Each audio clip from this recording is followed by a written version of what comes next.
할렐루야.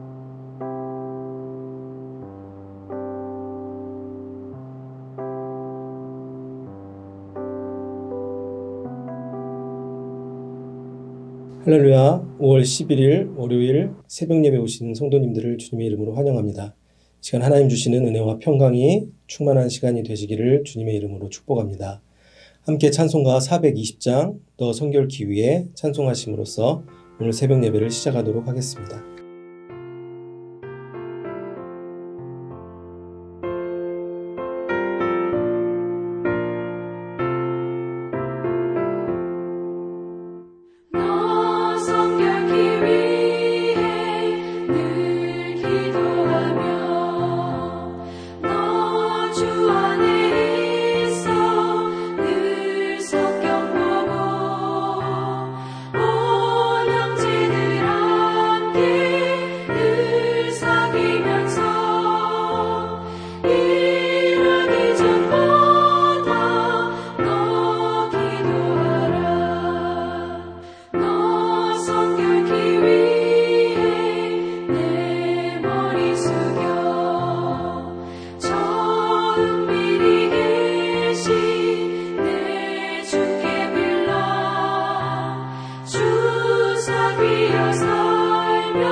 거룩하신 하나님 아버지, 오늘도 우리에게 새로운 하루를 허락하여 주심에 감사를 드립니다. 5월 한 달 특별히 우리의 가정을 위해서 우리가 한 마음으로 기도합니다. 아버지, 우리 가정이 온전히 예수님만 섬기는 가정이 되게 하여 주시옵시고 하나님을 예배하는 가정이 되게 하여 주시옵시고 우리 가정을 통해 하나님의 뜻이 이루어지는 귀한 삶을 살아갈 수 있는 우리 모두가 되게 하여 주시옵소서. 예수님께서 우리 가정의 주인이 되어 주셔서 우리의 생각과 지혜로 살아가는 삶이 아닌 주님의 말씀에 따라 날마다 순종하며 믿음으로 주님의 길을 걸어갈 수 있는 우리 가정들 모두가 될 수 있도록 아버지 하나님께서 함께하여 주시옵소서. 이 시간 사무엘 하의 말씀을 봅니다. 하나님의 말씀을 읽을 때 우리의 마음을 열어주시고 하나님의 음성을 듣게 하여 주시고 우리가 기도하는 모든 기도의 제목들이 하나님의 능력 안에서 응답받는 귀한 축복의 시간으로 인도하여 주시옵소서. 감사드리며 살아계신 주 예수 그리스도의 이름으로 기도하옵나이다. 아멘. 오늘 우리에게 주시는 하나님의 말씀은 사무엘하 1장 11절에서 16절까지의 말씀입니다. 이에 다윗이 자기 옷을 잡아 찢음해 함께 있는 모든 사람도 그리하고 사울과 그의 아들 요나단과 여호와의 백성과 이스라엘 족속이 칼의 죽음으로 말미암아 저녁 때까지 슬퍼하여 울며 금식하니라. 다윗이 그 소식을 정한 청년에게 묻되 너는 어디 사람이냐? 대답하되 나는 아말렉 사람 곧 외국인의 아들이니이다 하니 다윗이 그에게 이르되 내가 어찌하여 손을 들어 여호와의 기름 부음 받은 자 죽이기를 두려워하지 아니하였느냐 하고 다윗이 청년 중 한 사람을 불러 이르되 가까이 가서 그를 죽이라 하매 그가 치매 곧 죽이니라. 다윗이 그에게 이르기를 내 피가 내 머리로 돌아갈지어다 내 입이 내게 대하여 증언하기를 내가 여호와의 기름 부은 받은 자를 죽였노라 함이니라 하였더라. 아멘. 우리 어제부터 이제 새롭게 사무엘 하의 말씀을 보고 있습니다. 사무엘 하 1장은 사울 왕의 죽음으로부터 이제 시작됩니다.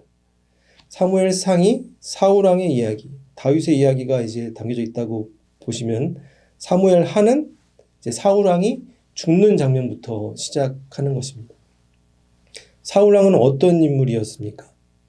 이스라엘 백성들이 사무엘 사사에게 우리에게도 왕이 필요하다 이렇게 외치니까 하나님께서 선택하시고 기름 부으신 이스라엘의 최초의 왕이 사울 왕이었습니다. 하나님께서 그를 선택하셨음에도 불구하고 그는 인생의 끝이 비극적으로 맞이하게 됩니다. 그 내용이 어제 말씀 1장 초반부에 기록되어 있었습니다. 다윗은 사울 왕을 피해 오랫동안 이제 도망 다니는 생활을 하였습니다. 그 당시에 이제 시글락에 숨어 지내고 있을 때 한 아말렉 청년이 다윗을 찾아옵니다. 그리고 그 청년이 다윗에게 이렇게 말합니다. 사울 왕과 요나단과 이스라엘 백성들이 죽었다. 이 죽음의 소식을 다윗에게 그 아말렉 청년이 알렸던 것입니다. 그러자 다윗은 그 청년에게 어떻게 반응하였습니까? 너가 어떻게 그 사실을 아느냐? 이렇게 물어봤습니다. 그러자 그 청년은 이렇게 대답하였습니다. 그 이유는 제가 그 사울 왕을 직접 죽였기 때문입니다. 그러면서 사울 왕의 머리에 걸려있던 왕관과 손에 있던 손의 고리를 가지고 와서 그 왕관과 손의 고리를 다윗에게 바쳤습니다. 이 아말렉 청년의 말을 들은 다윗은 어떻게 반응하였습니까? 그 반응이 오늘 사무엘하 1장 11절, 12절에 나옵니다. 이에 다윗이 자기 옷을 잡아 찢음에 함께 있는 모든 사람도 그리하고 사울과 그의 아들 요나단과 여호와의 백성과 이스라엘 족속이 칼의 죽음으로 말미암아 저녁 때까지 슬퍼하며 울며 금식하니라. 아멘. 다윗이 그 아말렉 청년의 소식을 듣고 자기 옷을 잡아 찢었다라고 성경은 표현합니다. 구약 성경에서 이렇게 옷을 찢는다는 표현은 큰 슬픔을 이렇게 표현하는 구절입니다. 구약 성경을 보시면 다윗의 인생 가운데 다윗이 이렇게 슬퍼하는 장면이 성경의 곳곳에 등장합니다. 그럼에도 불구하고 금식하며 울며 슬퍼했다라는 구절은 오늘 우리가 함께 읽은 이 본문 구절밖에 없습니다. 그래 다윗의 인생에 여러 가지 큰 슬픔들이 있었지만 그의 인생에 가장 큰 슬픔의 순간이 이 아말렉 청년에게 사울 왕과 요나단의 죽음 소식을 들었을 때이구나라고 우리는 생각할 수 있는 것입니다.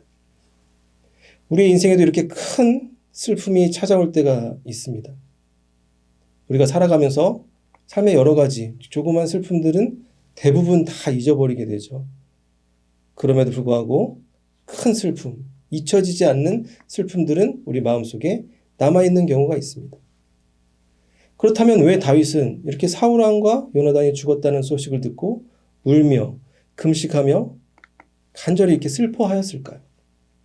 우리는 다윗과 사울 왕의 관계에 대해서 생각해 볼 필요가 있습니다. 사울 왕은 다윗에게 원수와 같은 존재였습니다. 그렇게 된 이유는 백성들이 다윗을 더 찬양하고 그러한 소식을 사울 왕이 듣게 되자 사울 왕 마음 가운데 다윗을 향한 질투심과 또 두려움이 그 안에 자라났습니다. 그리하여 사울 왕은 다윗을 죽이기에 다양한 시도들을 합니다. 여러 차례 다윗을 죽이려고 하고 그래서 결국 다윗은 사울 왕을 피해 10년 동안이나 도망다니는 인생을 살아가게 됩니다. 자기 조국을 떠나서 다윗은 굴 속에서도 지내고 광야에서도 지내고 적국에서 인생에서 가장 힘든 10년의 순간들을 사울 왕 때문에 다윗이 경험했다고 볼 수 있습니다. 다윗 입장에서 생각해 보면 다윗은 잘못한 게 하나도 없는데 억울하게 사울에게 쫓기는 삶을 살았던 것입니다. 그래서 정리하면 사울 왕은 다윗에게 원수와 같은 존재였다고 볼 수 있습니다. 그런데 이 원수 같은 사울 왕이 죽었다는 소식을 다윗이 들었습니다. 그러면 인간적으로 생각했을 때는 기뻐해야 되는 일이 아닌가라고 생각할 수 있습니다. 하지만 다윗은 정반대로 오히려 큰 슬픔이 그 안에 찾아온 모습을 오늘 사무엘하 말씀을 통해서 우리가 볼 수가 있는 것입니다. 우리의 마음속에도 원수가 있을 수 있습니다. 그러면 안 되겠지만 인간적인 마음으로 아직도 그 상처가 지워지지 않고 나의 인생에서 나를 힘들게 했던 사람, 지금 나를 힘들게 하는 사람, 아프게 하는 사람이 내 마음속에 원수처럼 자리 잡고 있는 상황도 우리가 맞이하게 됩니다.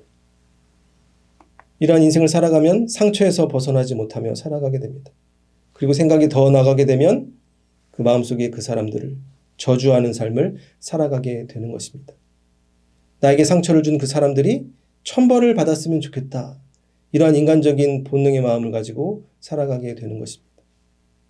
하지만 다윗은 사울 왕의 죽음을 소식을 듣고 울고 옷을 찢으며 슬퍼했습니다. 왜 이렇게 다윗은 슬퍼했을까요? 사울 왕의 죽음 소식을 듣고. 우리는 사무엘이 사울 왕을 위해 슬퍼했던 장면을 기억할 수 있습니다.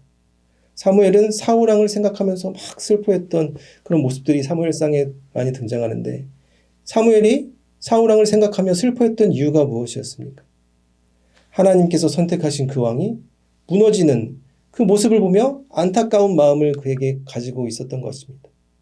즉 사무엘의 마음, 다윗의 마음은 하나님의 마음과 같다고 볼 수 있습니다. 인간적으로 생각했을 때는 나를 죽이려 하고 나를 못 살게 하고 억울한 마음이 가득 차는 것이 인간의 본성이지만 사무엘도 다윗도 그 마음속에 하나님의 마음이 있었기 때문에 사울 왕의 죽음 소식을 듣고 안타까운 마음을 가지고 슬퍼하는 삶을 살았던 것입니다. 우리는 십자가 위에서 예수님의 모습을 기억할 수 있습니다. 누가복음 23장 34절입니다. 이에 예수께서 이르시되 아버지 저들을 사하여 주옵소서 자기들이 하는 것을 알지 못함이니이다 하시더라. 아멘. 예수님의 인생 가운데 가장 고통스러운 순간입니다. 억울하게 십자가에 매달려 계실 때 예수님께서는 누구를 위해 기도하셨습니까? 나를 매단 저 아래 사람들을 위해서 기도하였습니다. 그들을 향해 저주를 선포하지 않으시고 그들의 죄를 대신 용서해달라고 빌고 있는 그들의 영혼을 위해 빌고 있는 예수님의 모습을 우리는 성경에서 볼 수가 있는 것입니다. 저들을 사하여 주옵소서 자기들이 하는 것을 알지 못함이니이다. 예수님께서는 몸소 원수를 위한 사랑을 직접 보여주셨습니다. 이것이 복음의 능력입니다. 원수의 영혼을 위해 기도할 수 있는 마음, 그것은 바로 복음의 능력이 우리 안에 찾아올 때 우리가 그들을 위해 긍휼한 마음을 가지고 그들의 영혼을 떠올리며 슬퍼하며 우리가 그들을 위해 기도할 수 있게 되는 것입니다. 다윗의 인생을 뒤돌아보면 그 인생 가운데 사울 왕을 죽일 수 있는 수많았던 기회가 있습니다. 하지만 다윗은 복수하지 않았죠. 사울 왕을 죽일 수 있는 기회가 있음에도 불구하고 그는 죽이지 않았습니다. 그 이유에 대해서 사무엘상 24장 6절은 이렇게 우리에게 말씀합니다. 자기 사람들에게 이르되 내가 손을 들어 여호와의 기름 부음을 받은 내 주를 치는 것은 여호와께서 금하시는 것이니 그는 여호와의 기름 부음을 받은 자가 됨이니라 하고. 아멘. 다윗이 사울 왕을 죽이지 않고 복수하지 않았던 이유가 무엇입니까? 바로 사울 왕을 원망하는 삶이 아닌 그 마음 가운데 하나님을 생각했기 때문입니다. 하나님의 계획을 그는 생각했습니다. 다윗은 사울 왕이 하나님이 선택하시고 하나님이 기름 부으신 분이라는 것을 그는 굳게 믿고 하나님의 인도하심을 기다리는 삶을 살아갔습니다. 자신의 억울함을 생각하며 살아가는 삶이 아닌 하나님의 계획을 기대하며 바라보며 그가 살았던 것입니다. 이것이 바로 복음의 메시지인 줄 믿습니다. 우리 마음속에 있는 원수를 없애야 하는 것입니다. 특별히 내 인생에 고난을 줬던 사람들, 그 사람들을 원망하는 마음을 가지고 있으면 안 됩니다. 우리가 바라봐야 될 것이 무엇입니까? 예수 그리스도의 십자가 복음을 바라봐야 되는 것입니다. 우리의 죄를 위해 십자가에 매달려 돌아가신 예수님을 인해 아무런 공로 없이 우리는 모든 죄를 용서받았습니다. 우리는 상대방의 죄를 정죄하는 삶을 살아가는 것이 아닌 용서의 기도가 우리 안에 필요한 것입니다. 비록 우리의 본성으로는 그들을 용서할 수 없지만 예수님의 마음이 우리 안에 찾아오게 되면 복음의 능력이 우리를 휩싸이게 되면 우리가 그들을 용서하는 삶을 살아갈 수 있게 되는 것입니다. 그렇지 못한 세상의 사람들의 가치관대로 복수하는 삶을 살아가게 되면 어떤 일이 발생하게 될까요? 오늘 아말렉 청년은 본문에서 다윗에게 자신이 사울왕을 죽였다 이렇게 자랑스럽게 고백합니다. 그런데 자기의 예상과는 다르게 슬프게 우는 다윗을 보고 이 아말렉 청년은 어떻게 생각했을까요? 다윗은 이 청년에게 이렇게 말합니다. 사무엘하 1장 14절의 말씀입니다. 다윗이 그에게 이르되 내가 어찌하여 손을 들어 여호와의 기름 부음 받은 자 죽이기를 두려워하지 아니하였느냐 하고. 아멘. 다윗은 청년에게 말합니다. 너가 한 짓은 하나님의 뜻을 어긴 일이다. 하나님께서 선택하신 왕을 네가 죽였다. 다윗은 이렇게 말하고 다른 사람을 시켜 아말렉 청년을 그 자리에서 죽게 만듭니다. 이것이 인간적인 복수의 끝인 것을 우리는 발견할 수 있습니다. 아말렉 청년은 사울을 죽이고 왕관을 들고 다윗에게 찾아왔습니다. 다윗의 마음을 인간적으로 생각했을 때는 내가 대신 다윗을 대신해 복수를 하였다. 다윗이 기뻐하겠다라고 생각하였지만 다윗은 말합니다. 너가 어찌하여 여호와의 기름 부음 받은 자 죽이기를 두려워하지 아니하였느냐. 즉 하나님의 계획을 보지 못하고 인간적인 복수를 저질렀을 때 그는 인생의 비참한 최후를 맞이하게 되는 것입니다. 이렇게 복수하는 마음, 복수는 세상의 논리라고 볼 수 있죠. 우리가 쉽게 보는 드라마나 영화 같은 데서는 대부분의 내용들이 복수하는 내용입니다. 많은 사람들이 이러한 스토리를 좋아하는 이유가 무엇입니까? 주인공의 심정에 공감하기 때문이죠. 나쁜 짓을 하는 사람들은 천벌을 받아야 된다는 생각을 우리 마음 가운데도 가지고 있기 때문입니다. 우리의 인생에도 이런 복수의 마음이 찾아올 때가 있습니다. 그럴 때마다 우리가 잊지 말아야 될 것이 무엇입니까? 로마서 12장 19절 말씀입니다. 내 사랑하는 자들아 너희가 친히 원수를 갚지 말고 하나님의 진노하심에 맡기라. 기록되었으되 원수 갚는 것이 내게 있으니 내가 갚으리라고 주께서 말씀하시니라. 아멘. 우리는 원수를 마음에 두고 살아가는 것이 아니라 하나님을 두려워하는 마음으로 살아가야 되는 것입니다. 복수하는 삶을 살아가는 삶이 아닌 우리의 인생과 그분의 인생을 하나님께 맡기는 삶을 살아가야 되는 것입니다. 우리의 인생을 악의 도구로 사용되지 아니하고 선으로 악을 이기는 삶을 살아가는 것이 복음의 능력을 힘입어 살아가는 삶인 것입니다. 그들의 영을 위해 간절히 기도하는 삶을 살아갈 때 하나님께서 우리의 관계 안에서 더욱 좋은 길로 인도해 주실 줄 믿습니다. 오늘 말씀 정리하겠습니다. 사무엘하 1장 말씀인데요. 아말렉 청년이 다윗에게 찾아와 말합니다.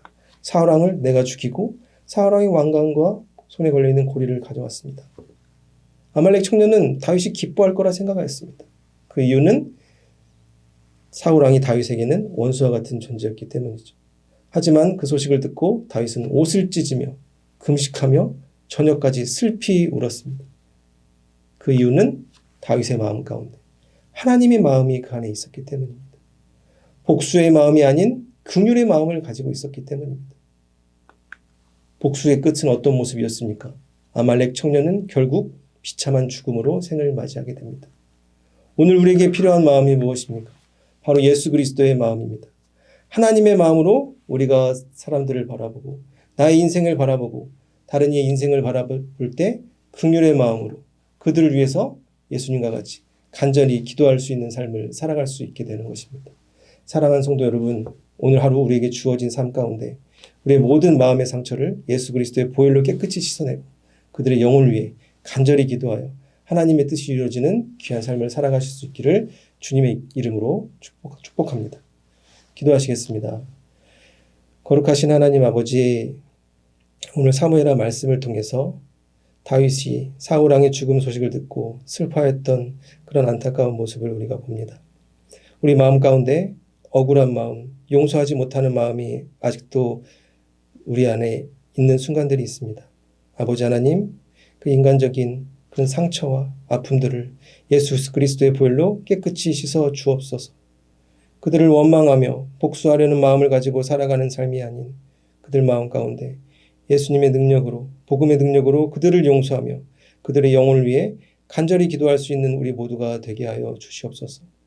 그리하여 우리의 삶을 통해 그 관계들을 통해 살아계신 하나님의 인도하심을 경험하고 우리가 하나님의 뜻을 이루는데 귀하게 쓰임받을 수 있는 도구의 삶을 살아갈 수 있는 우리 모두가 되게 하여 주시옵소서. 이 모든 것에 감사드리며 살아계신 주 예수 그리스도의 이름으로 기도하옵나이다. 아멘. 계속해서 중보 기도 제목을 위해서, 개인의 기도 제목을 위해서 기도하시겠습니다.